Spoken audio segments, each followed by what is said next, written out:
Hi, I'm Gabriel Benjamin, and today I want to talk with you about some safety tips that I recommend for riders, and this video will be especially helpful for new riders as well. Tip number one, not everyone thinks of this, but my first tip is to hydrate. Water and electrolyte drinks. Hydration helps with your concentration, and when your concentration is present, you're more likely to not have a accident and sustain an injury. Pre-hydrating and hydrating during a ride is key. If it's super hot, you can easily get dehydrated. Also, when it's cold, because the cold doesn't remind you to drink as much, you can get dehydrated.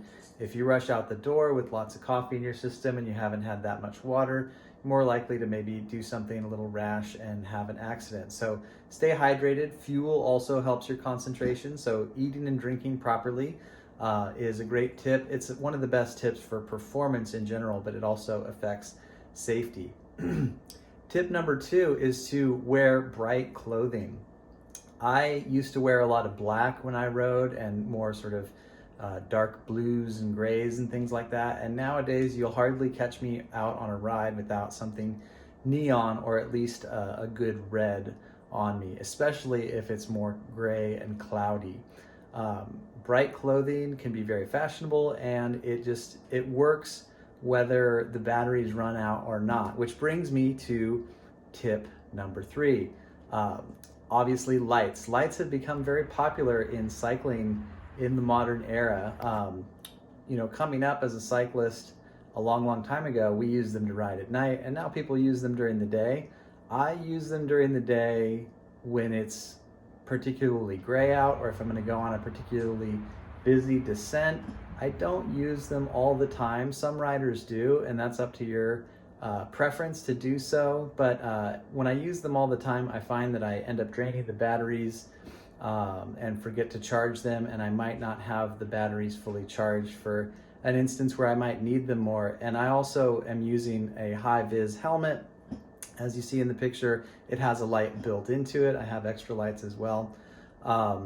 And I feel like the bright clothing and the high vis helmet is enough on a normal day when it rains or when it's extra gray, or if I'm riding early in the morning or kind of at twilight time. I feel good about using the lights, but feel free to use them all the time if that's what helps you to feel safe. Just make sure to charge the batteries regularly so you don't use them during the day and then end up coming home a little bit at night and have them pop off.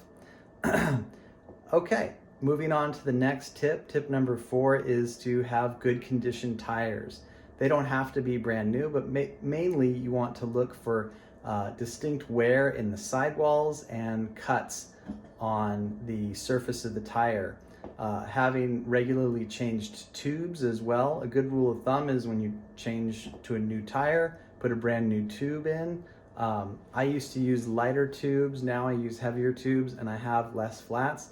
Not as good for performance, but better for safety. So maybe you can use that tip for winter if you tend to go really fast or want to race.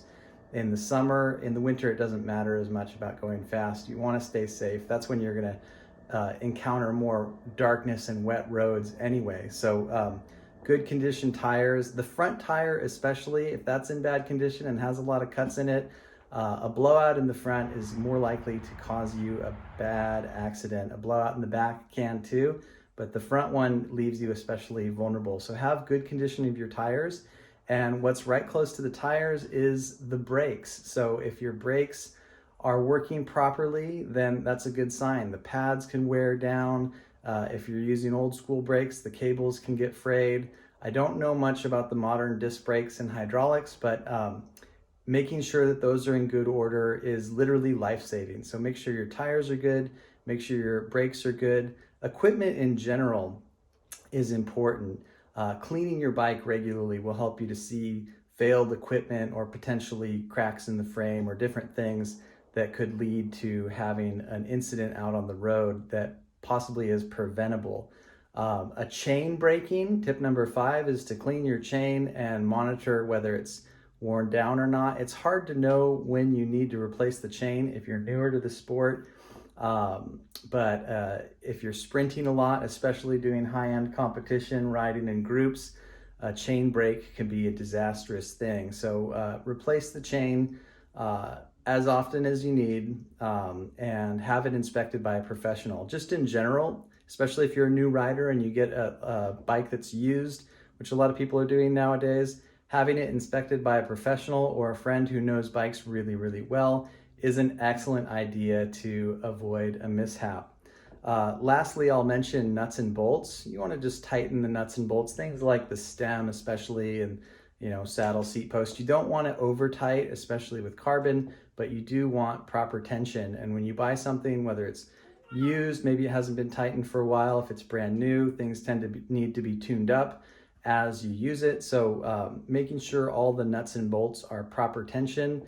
I usually do it by feel. They do have torque wrenches available nowadays, and if you have something that's new, it comes with a manual that usually mentions the torque it's supposed to be tightened, so that's a good way to do it. And or, like I mentioned before, even though it is money and not everybody has endless expenses, taking it to a professional to get the seal of approval is a good idea. So anyhow, those are my tips for cycling. I hope everyone stays safe out there, has a wonderful winter season, and I look forward to sharing more with you soon. Take care.